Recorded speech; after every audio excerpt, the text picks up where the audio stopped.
guys, and welcome to my channel. I want to thank all of my subscribers for your continued support. For those of you who have not yet subscribed, please go ahead and do so. Like, share, comment down below, hit the notification button. That way, every time I upload a new video, you will be notified. So let's get into today's video.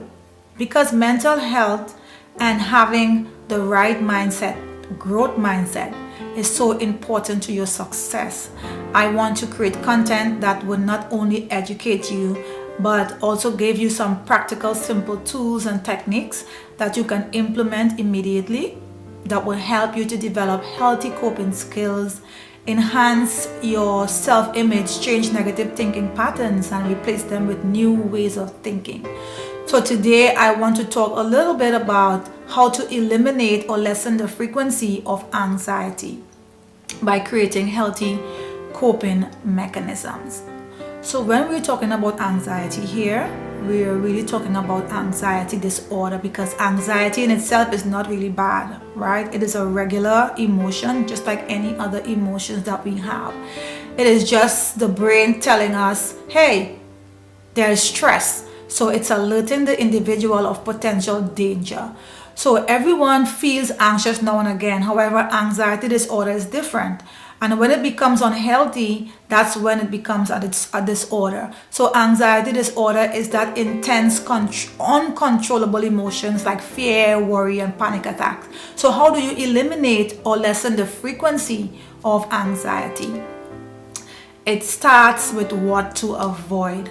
People do not realize that they are unintentionally contributing to their own anxiety. And a disclaimer here, these things I'm about to say may not be the underlying causes, but it can trigger, right, to the increasing or the frequency of anxiety. So for instance, what type of movies you watch: horror movies, sad, depressed movies, violent movies, what type of music you listen to.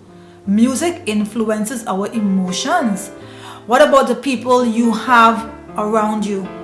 Complainers, instigators of fear, gossipers. And this is why self-awareness is so crucial, because if we are not aware of these things, then we cannot change them.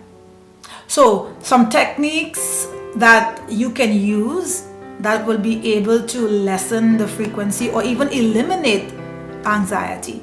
Physical exercise. So exercise is not really about getting fit. The overwhelming majority of those who experience anxiety don't really engage in enough physical activity. That's what the expert says. And they believe that this is one of the main issues that causes anxiety. So I didn't say that.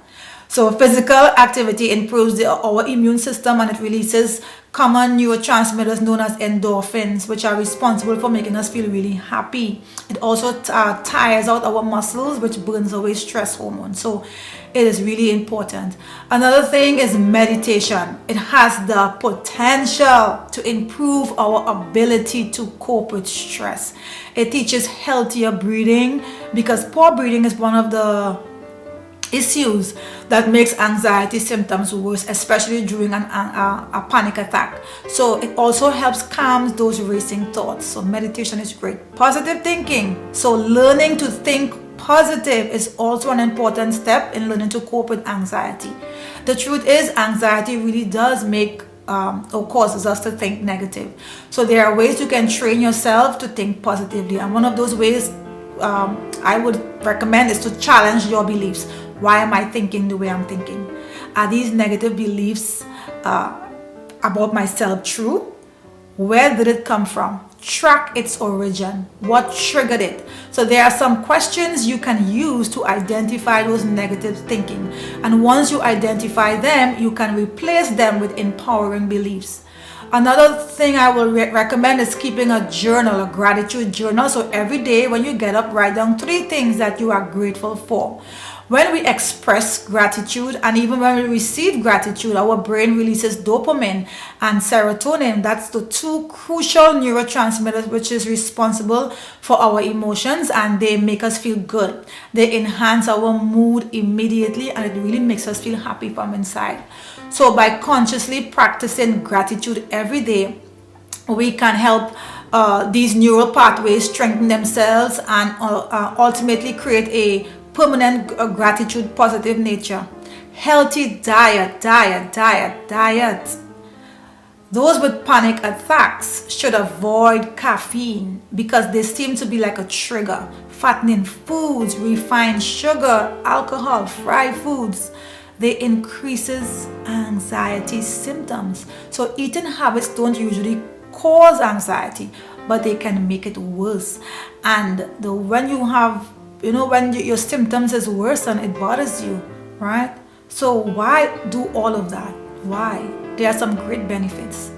And one of the benefits is that you would be able to cope in a healthy way when these unpleasant feelings that cause anxiety to pop up, right? Another benefit is that you would be able to identify and verbalize the thoughts that triggers the anxiety, and you can replace them. You also would be able to take small actionable steps that you can use to help you cope in your daily challenges. Whatever you're going through daily, you are able to apply these steps.